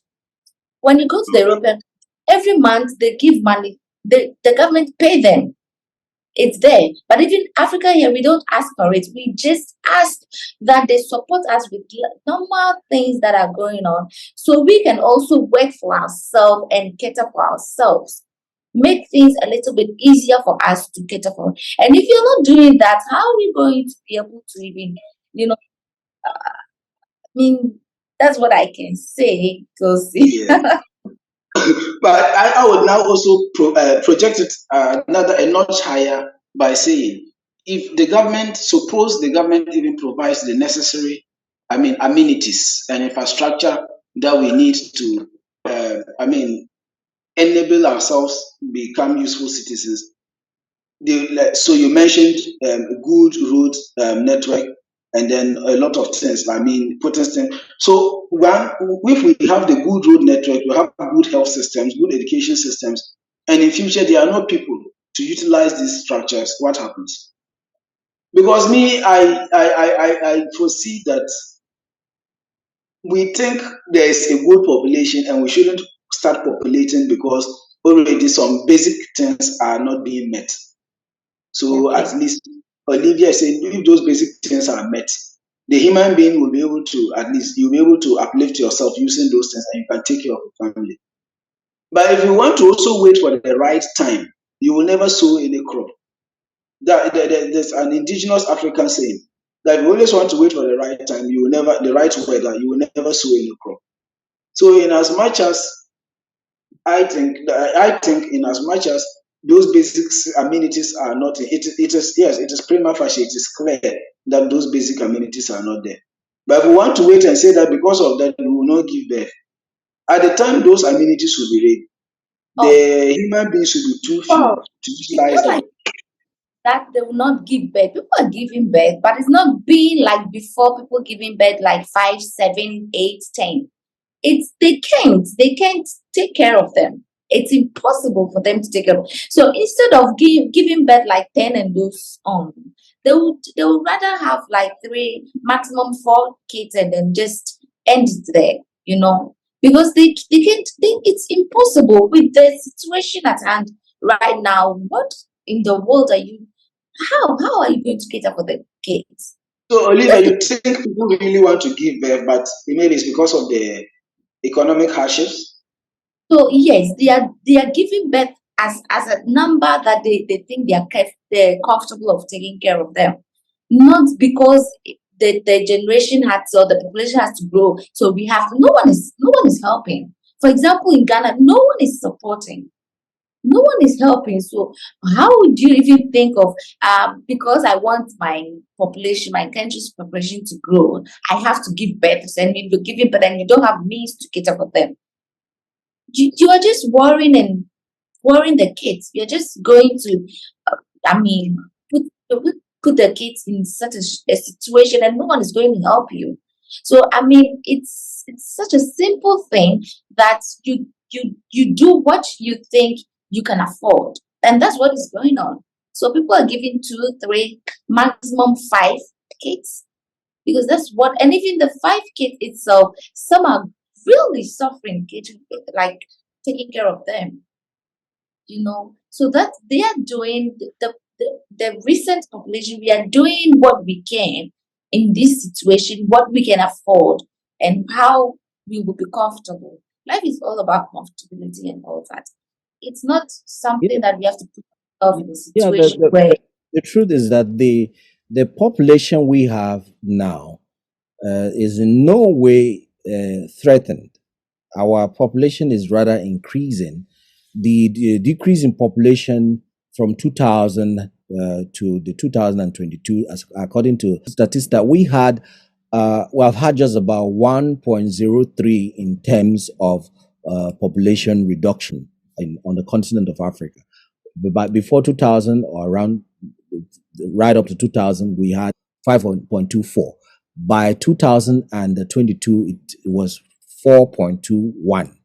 You get the point, 4.21, which means that we've just had 1.03 in terms of reduction in Africa. So we So don't. Tega, you see, we have to also strike the difference between the population and the birth rates. There are two different things. We have to strike a distinction. Otherwise, we will. Actually, this is birth rate. This is birth rate that I'm talking about. This is birth rate I'm talking about. Okay. What, So what I just yes, finished, what I just talked about is a birth rate. But yes. the population we have in Africa presently is not a population that we should be worried about when it comes to population reduction. Africa is not one of those countries or one of those continents that have a problem with decrease in population. Africa does not have that problem. Rather, Yes, but if we even maintain, if especially we should maintain, the the median age is rather increasing. Is we are by 2050 we'll be really in a comfortable position with the generation Z's that are presently there, the generation Alpha. We're going to be in a very comfortable position even by 2050. So I so you believe, see, the reason why they say in 2050 will be in a comfortable position is projections. They are saying that how we are giving birth, if we still remain, if at least if we are increasing a bit, we will be in a comfortable position. But I tell you what, Olivia and Tega, if we should even maintain this rate, let's assume without admitting that every family unit tries to have 4 children. Okay, that is those who want to give birth. If we still maintain this by 20, I mean, by 50 years' time, we are going to be in a bad position. Because what will happen is that we right now we have a youthful population, so a vast number of us are within this age bracket. We are in our active years. So in the next 50 years' time, we would be all old. And even if we are maintaining this birth rate, because look at the number of us who choose to go into family making, we are a few. And because we're also looking at the economy, as Olivia rightfully said. So if we entertain such fears and we even maintain, like say, 50 years time, we won't be. They are making those projections that will be in a comfortable position because they think that the rate of child giving birth will increase. You see, that's a projection they've made in the positive. They haven't looked to see in the negative. That's what we're saying. That initially, Elon Musk and a lot of people used to think that some animals were causing problems because they were projecting the number of methane that they will, I mean, gas that they will, they will emit into the atmosphere. Forgetting that even we human beings too, when you use the toilet, do you know what happens to the waste? All we know is that it goes into a septic tank and that is all. If you are to go deep to find out what might happen, you even say that we're even causing more harm to the earth than the cattle. So that is what I am saying. So I think that when you project and then you also look at the negative part of it, you should be able to. So as it stands, yes, their projection is fine, but me, I don't foresee it. I don't know if I'm the only one seeing things that way. So yes, Tega, you were online. I just wanted to chip in on the projection issue. Yes, I think we've spoken a lot on population, and our time now is just 6 minutes remaining. If we digress a little bit to go into what we started before I left, which is space exploration, because according to Elon Musk, he wants that the planet planet Earth be given a break somehow. Let us be able to exploit other parts of the universe, and I find that very exciting. I find that very very intriguing. I mean, it's somebody to think like that. It's really he's really somebody who is coming from the future. Indeed, somebody to be thinking like that, you know. But the negative part of it is that what we will take a lot of money and invest in other parts of the universe when we have a lot of problems with humanity even right now. You have people who don't have food to eat. You have people who don't have shelter. You have people die of hunger. About 25,000 people die of hunger each day. But that is the bitter truth. Not everyone will get fed at the end of every day. And then, whether even by hunger or not, people still die every day. It's unfortunate. I'm not like it's unfortunate that people face deaths as a result of hunger. But it is a sine qua non. It can't be done without. Now, comparing those people, let's assume, without admitting that everyone is fed, everyone is satisfied, and we are not thinking of exploiting space, and a disaster visits us, maybe a disaster, and so or not about 90% of history has been deleted. Well, I mean, we historians, we started recording history just about 3,000, 4,000 years ago. So before that, a lot has been destroyed. We don't even know what happened. Scientists even have that there was a cataclysm, like a disaster, then human beings had some were able to survive and reset and all those stuff. So let's assume something like that, and we don't know. That is what human beings, we don't have the power to, we can't tell tomorrow. So it's good that we are also looking setting these avenues in place.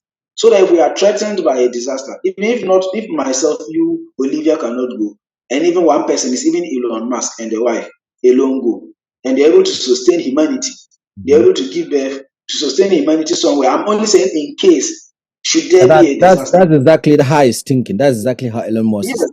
That's So if we say that people are not being fed, and because of that, we shouldn't also be no. exploiting other What I avenues. mean is that that's the negative side of it. You know, everything has its good side and its positive side. The negative side of stuff is that a lot of money is being wasted. You get what I'm saying? A lot of money is being wasted, and we could take very little time to solve the problem of hunger in the world. It's just to set up good systems, insist that areas that don't have good systems, good leadership, be coordinated in such a way that they will have good leadership, and therefore we can have good system. We remove our we stop the kinds of exploitation that we've been exploiting other parts of the world, especially the way Africa has been exploited all this while. We will have a good world, we'll have a good system, and we will save many people from disasters. You understand? When we have disaster, there will be emergency technological emergency gadgets that will enable us to go to safety. I mean, all those kinds of things can be put in place. We can do that. Humanity can do that. So let's work on that. Let's work on that. For me, let's work on that first. How can we solve problems of catastrophe or disasters on the planet Earth first?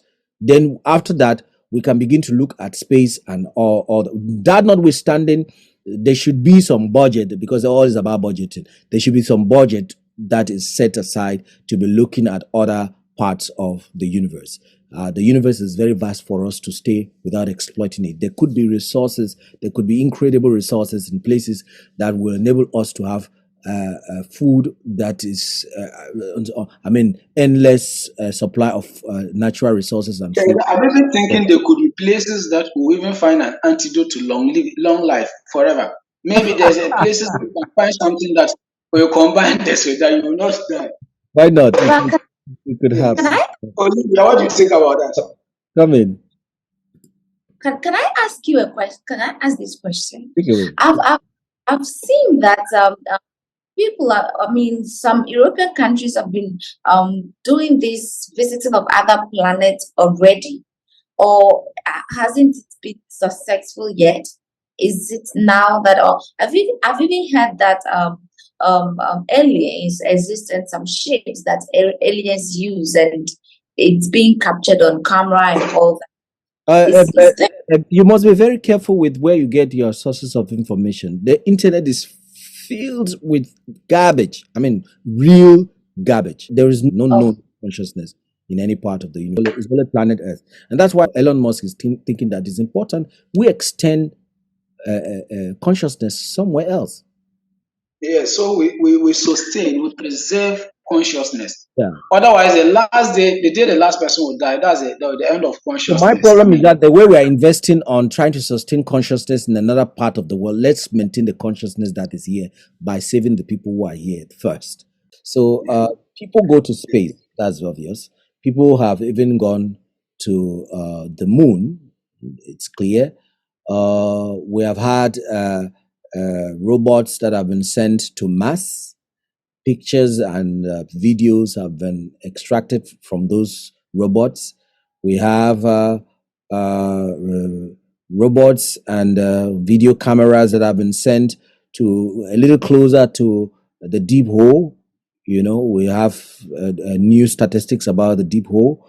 We have new statistics about the sun and its lifespan and many of those things. We have statistics about many other things in space, but we do not yet have clear information to show that we have aliens who are existing, or that there's some consciousness existing in Milky Way galaxy, which is our galaxy. And we do not also have yet any information that shows that out of the other galaxies there is anything that exists as consciousness. So we don't yet have those things. However, you've had some phenomena. Some of those phenomena could be spiritual, we don't know. But every spiritual phenomenon for a scientist is what? Alien. Yeah, that's definitely how they're going to look at it. They've had certain things they've seen in space, in the sky. You know, scientists have seen some certain things because they're a little bit, they're swift in velocity, right? In speed and stuff like that. So it's not easy for them to grasp the information maybe on camera adequately to be able to explain to people. So a scientist can see something maybe in space or somewhere, and they say, "Oh, I saw something like this." They're trying to explain those things, and there's a name they give them, OFO, right? It's something like that. Unidentified flying objects. Unidentified flying. Yes, OFO. Yes, and to also even add to Olivia's question too, as a matter of fact, 2 planets have been landed upon. 2 planets, that's Mars and then Venus. And these landings as Tega rightfully said, these ones are not even human. Those ones are not human landings. They were robots. In fact, the only object out of space that humans have ever landed is the moon, and then which was in 1969, and it was America. So apart from America, other countries have also made landings on the moon, such as China, Russia, In the space, in space. Yeah. yes, yes, a space, and yeah. So that's just to add that, and even to on the moon, to be precise, on the moon, I think recently even India this year, earlier this year, made a landing. They landed something to, I mean, one of their objects to carry out research. The Soviet Union, Russia, I mentioned earlier, have done landings on the moon, and in history, only 6 people have landed on the moon so far from Earth. 6 people. So, and then after since 2023, no one has gone there yet. So that's just a little bit of information. So yes, there are landings on Mars and Venus. The other planets, there are no landings there. And the landings that are on Mars and Venus are not manned landings. They are not humans. They are just objects that are there. The manned landings we've had on the moon is the manned landings we've had when it comes to space exploitation is the moon. And then ever since history, it's only 6 people that have landed on the moon. Yeah, so Have walked. most of the landing, we can say they are soft landing. Even in Russia's landing, China's landing on the moon, India's landing on India is just recently. They are all soft landing. All right. So, but our discussion was how Africa can be able to also do those kinds of exploits. I mean, do those kinds of things. Would that ever be possible? Yeah, anything that the mind thinks about, the body can do. If we, Okay. anytime that the people decide to come together and say they are going to achieve a goal, they will achieve the goal. Where there is a desire, is so far. The only thing is that we are always hurrying. We are in haste all the times. Africans, that we don't know that if we want to eat better rice, we should take our time to plant the rice. Take our time to make sure that we cultivate it now. Then the next time we improve it. Another time we improve it like that. That it takes time to improve it until we get the best one. Rather, what happens is we want a perfume rice of highest quality. Thailand that does not have land is the one that will give us rice. 60% of arable land, 60 goddamn percent of arable land, or 60% of arable land is in our continent. It means Africa can feed the whole world. And we don't use it, and we are buying rice from Japan. We are buying rice from Japan. We're buying rice. And Do you know why rice got to be very expensive recently? Sugar, rice got No. to be very expensive recently. Wheat got to be expensive recently because India stopped the supply of sugar or exporting sugar out of India. They also stopped exporting rice. They also stopped exporting wheat. You know, during this, Is it the country's policy, or is it a sanction? it was a policy because they didn't want to import. You know, they regulate the importation aspect of stuff. So they wanted to do local supply. You see, so that immediately affected our own economy. Why should we depend on all of that? Why? Because you have a group of people, a cabal, that thinks that that cabal thinks they will have to have contracts from all over the world. You get the point? They have contracts from all over the world, the goods and resources, goods and services of people all over the world, and they control those goods and services as they enter in the nation. So, and then they connect to various leadership in the nation, political wise. So they have a lot of power. You can't speak. You can't do anything. You carry your case anywhere, it's going to be suffocated. It's everywhere in Africa like that. And you see, this cabal is being somehow sponsored and is liked by the West. You know, when I speak like that, sometimes some people will say, oh, you attack the West, you talk too much against the West. Look, I prefer the West than the East because I cannot trust China. China, in the level of integrity between if you want to compare level of integrity, China, Russia, and all those nations, and the West is even still better in terms of integrity. I know that, take for example Russia.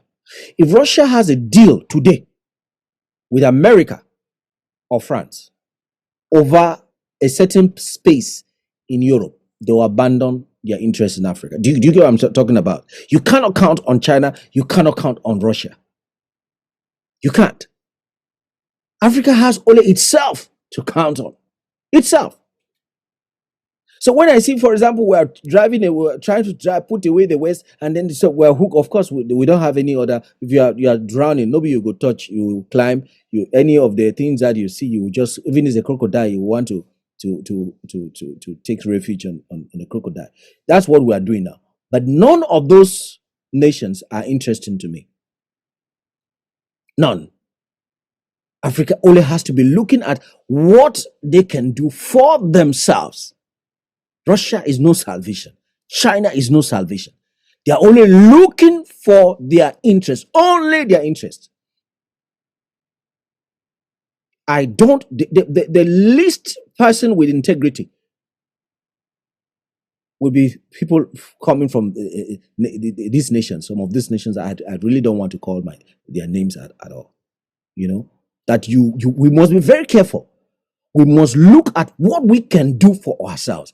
Why is Nigeria and South Africa not trading in such a way that it can boost the economy of this continent? Why are the nations that have more population or a larger chunk of the African population, like Nigeria, DRC Congo, Ethiopia, Egypt, these are the four nations that are holding the chunk of the population on the continent? Why are they not having a political or diplomatic policies that are friendly, that can enable them to trade among each other? It will enable the continent to boost the economy. But we don't do that. There is a reason for that. Because why? You have a cartel in the nation, you know. This cartel is in each African nation. They are connected to the West. They go around, they baptize them in their religions. They give them titles, medals, and give them awards, and give them positions. When you hear that, oh, come to Europe and get this particular medal, it's all about that. How they upgrade you on how you will hold down your people.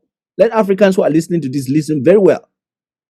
How you hold down your people, so that they can be able to infiltrate with policies, so that they can be able to infiltrate with goods, so that they can be able to infiltrate with resources, so with their own services, so that you sell for them and you get money and they get enough money and your people remain constantly poor. So when Olivia, you're talking about policies about on children, how the youth can get married, how they can be able to live well, and how they can have life easy. This is the problem. This is exactly the problem. So if we want to kill, the first thing we should kill in Africa, our budget should have a chunk of the money allocated towards corruption. The nation you should never deal with when you're about to liberate yourself is France. A nation like France should be we should stop dealing with France for at least 100 years. This is the nation that facilitates all diplomatic immorality for all other nations on the continent of Africa. In fact, I think France is even beginning to lose it. What are your thoughts on it concerning what is happening? Yeah, they are losing it, but they are very smart. Let me tell you, French people, they know politics. Very, very smart when it comes to, in fact, that's the only resource they really have got.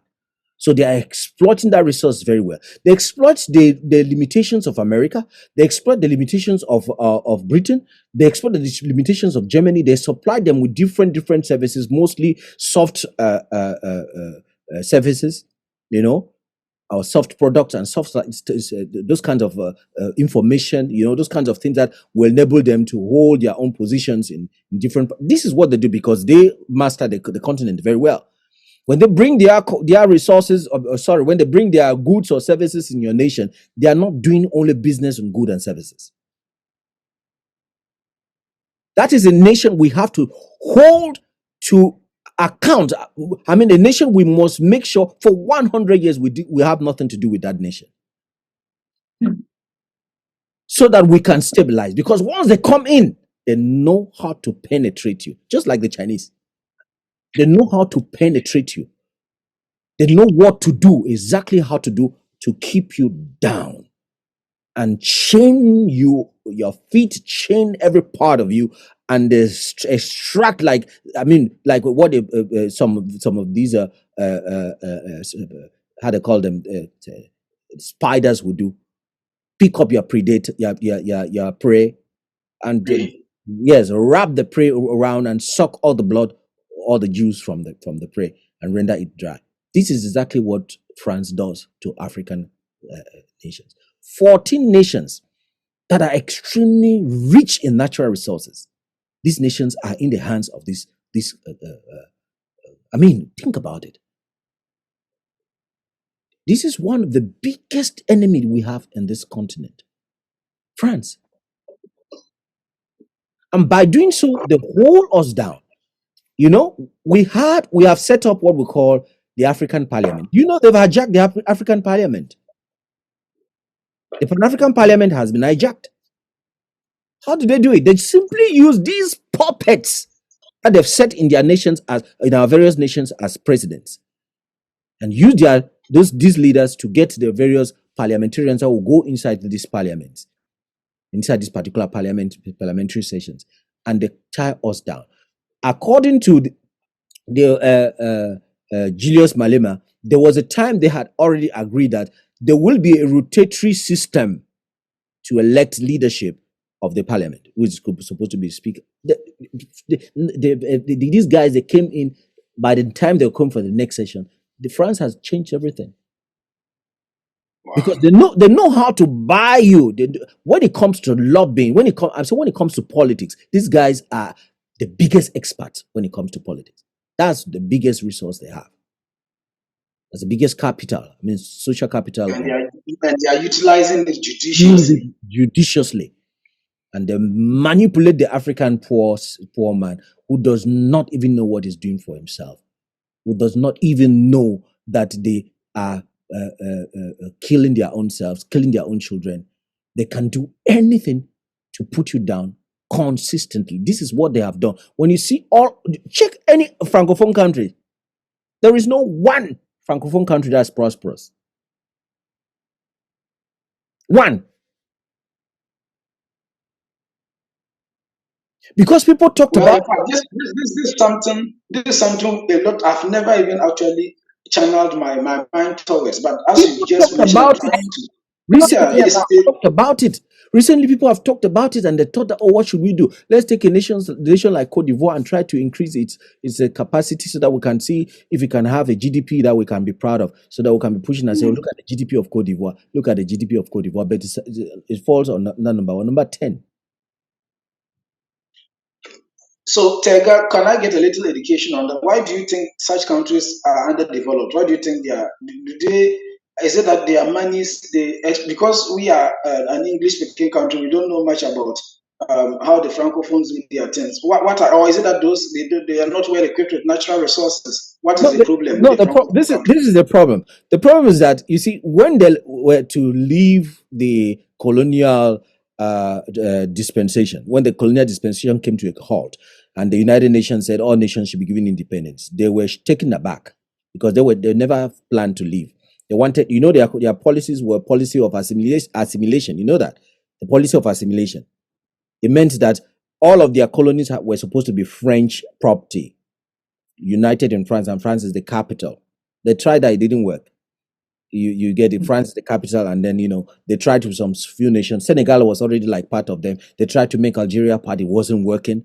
Algeria had to be very resistant. So what they did finally is, okay, let's find, since the United Nations says we should give independence to them, let's give them an independence on the in front of the world. But behind, let's go behind and ask their leaders, if you don't sign this contract, sign it. If you don't sign this contract, and tell all of your guys to sign the contract, or sign. In fact, they didn't even need the other guys. They just need you as a leader. sign the contract. Because you will be able to, yes. Yes, they sign this Okay. contract. If you sign this contract, we'll protect you like this. All the resources that comes out of your country, we'll take 80%. We'll give 20% back to your country. Your natural resources, I mean, what comes as proceeds. We'll give you That 20. is what they do. Yes, we'll give back 20% to the country. But that 20% Yes. will be shared into two. I mean, One half of that 20% will go to you, the leader. Okay. There is a way they handle it through a kind of It makes it makes sense how they're able to diabolic get corruption. out. So Because 20%, if 10%, you will eat alone 20%. But to do this, we have to keep you in power for a long time. You have to rule for a long time. Therefore, this is what you must do. You organize elections, but we set up a mechanism. We've set up the whole system. They will never defeat you in the elections. Even if they will defeat you, the person who will come and take over you must be somebody whom you yourself you have chosen. So they can come to this side of the political aisle or go to the other political aisle and really connive so well. So you have a group of elite, a plutocracy, where they put some illiterates, not persons who are very wise, not intellectuals. They can't deal with intellectuals because they'll think so much. They'll think fast. So they put these few guys who will be ruling. One guy, they can control everything of that guy with two or three formats. The first format is sabotage and blackmail. They bring you to France, then they give you freedom. Look at the beautiful girls. The girls come into your hotel, then you have fun. They have every video of yours. Every transaction you are doing with them, they have the records. The 10% they are giving to you, they pass it in such a way that they can come back again and imprison the person who gave the money to you. wow. And they set you up in such a way that even your family is in danger. Did you get the whole point? No, I think the world should begin to get there. complete blackmail. Yes, Yes. to So complete there's that. no way you can even There is escape no their way. trap. Where will you go and hide your family? I will not even risk it. Where will So you? yeah, Where will you you? see that Where will you even hide? Where will you hide? That's why if you go against them, they will come for you. They will come for you. If they don't destroy you in one way or the other, they will come for you substantially and destroy you or your family. So because of the way, because of the kinds of terms they give to you, you prefer to just stay there and be doing what they're asking you to do. So this is what. So where's the solution going to come from? The population. The population needs to be educated that this is what happens with our leaders. Our leaders can't talk. And this is what happened with the second revolution in Burkina Faso. Because when the first guy came, notice France is coming back to do the same things. It was like a popular revolution for everyone, but it wasn't. There was already a guy who has been bought by France. So this second guy, Ibrahim Traore, who is an intellectual, who understands the whole system, said, no, we're not going to let it. We're going to take this guy off.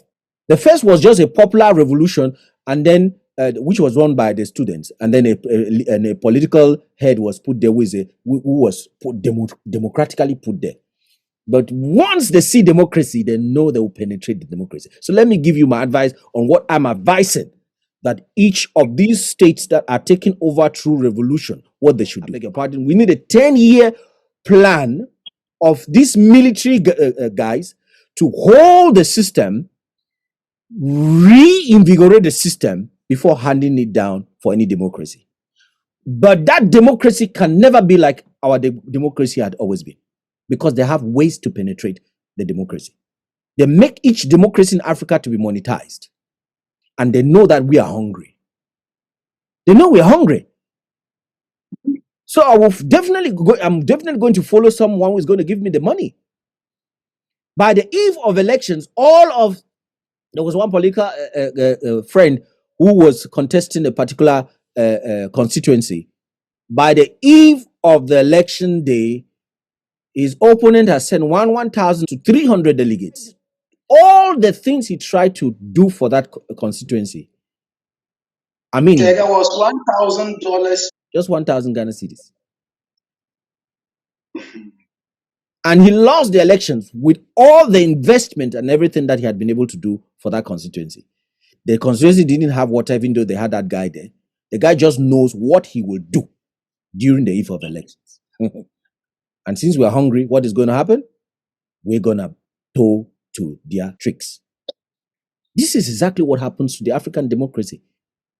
So it is he who's got more money who's going to win. So if I see that this is the standard, what do you think I'm going to do? That I'm going to say that the people are going to understand. They understand what? So the democracy we have is a false, useless democracy, and is used for the interest of the West and not the Africans. So the earlier we rise, the earlier we understand this. I don't know how it's going to be changed because we don't know how destiny moves or don't know how the hand of God works. But at least let people know this. Let people be educated, and that's why the social media is very important, because it gives the opportunity for people to be educated. Sometimes our intellectuals, they pop up and they try to educate people, but they can't be free to speak the way I am doing it because they are too intellectual, they are too diplomatic, they are too clean. I'm coming to you raw. You who are listening to me, I'm coming to you raw. This is exactly what goes on with our politics in Africa. This is how they take. How would you imagine? We could even have somebody, for example, the Katanga company that is fabricating cars or producing cars. How much do we invest in that company? Do you know what India did in the 80s? Do you remember in the 80s how India was riding those their very small Tata cars? Tata, yes. The movies. It was all about Yes. policy. It was all about policy and fighting what? New colonial tendencies. The fact that we have not had a person who fought to success those colonial tricks that are being used against the African, we've not had somebody who have succeeded to fight that and create what we call a kind of a prototype or a model that can be imported to other nations in Africa. That is a very big thing. For India, one person, their leader, Gandhi, could succeed and therefore lay the model which can be followed. In Ghana, at the end of the day, all that Nkrumah was trying to do, what finally happened was that most leaders thought that he was trying to kill democracy. They didn't know what democracy actually had come to do. How the West was going to use democracy to distort everything in the continent. So at a particular time, he banned, because he was an intellectual. He banned the aspect of multipartism. That's why even as Rawlings was going down in his grave, he was against multi-party democracy. We need democracy, but not necessarily the democracy that has been imposed on us. The multi-party democracy is a very sharp tool, very dangerous tool that is being used against the African people. So we need 10 years of a military rule, or maybe not a military rule, but a kind of rule that they should take over and sanitize the system. And sanitize the system. We need that. We need it in every part of the continent. We need that kind of sanitization in every part of the continent, in all the nations of the continent. We need that kind of sanitization. Or people who would deliberately, the leaders themselves who would deliberately say that no, because of the times, because of what we are seeing, because of the signs of the times, this is what we think we should go on with, we should go with, we should do for our nation now. Let us pass in bills that can be voted in parliament, and let us be able to do this and this and that. If possible, the constitution be amended so that we can be able to have a system that can permit us to move. Look at what China did using their system. China can go now and decide and do a political system that is multi-party because they've stabilized the systems to a certain extent. They have stabilized the system. But if it is not yet stabilized and you don't have like a strong faction, 2 or 3 strong factions, especially three factions that are strong and independent, it is very difficult. They can easily be bought, ruled, because if they buy two, one, at least there can be one day who can keep talking and say no. But with the situation in Africa presently, they make sure that 2 political parties get stronger, and then they buy them, 2 of them, and then the story is closed. Or they just leave one very powerful and the rest very weak, very, very, very weak. The story is closed. This is what has happened with the democracy in Africa. So don't think you have any democracy. You don't. We have not smelled democracy yet. We have not smelled democracy yet. When Rawlings was there was some level of democracy. There was some little level of democracy. He was controverted. They did all sorts of things, but he was a very strong guy. And so they tried to frustrate him. They really did all so that he could toe to the normal global setup that was already, every nation was towing to that line. So he felt that, okay, he should also give in, but he was there like a guardian to that democracy. He was every time talking. We don't have that luxury in other nations. We don't have that. We don't have Rawlings in many other nations. A nation like Cameroon, if you had a person like Pobia who could have given up, left power earlier, you see, and then he becomes like a guy, because he still has big guys in the government. He still has some big guys in the government. So he can talk. When they're going out, he can say, no, this is going off. You guys are going off. We don't have it.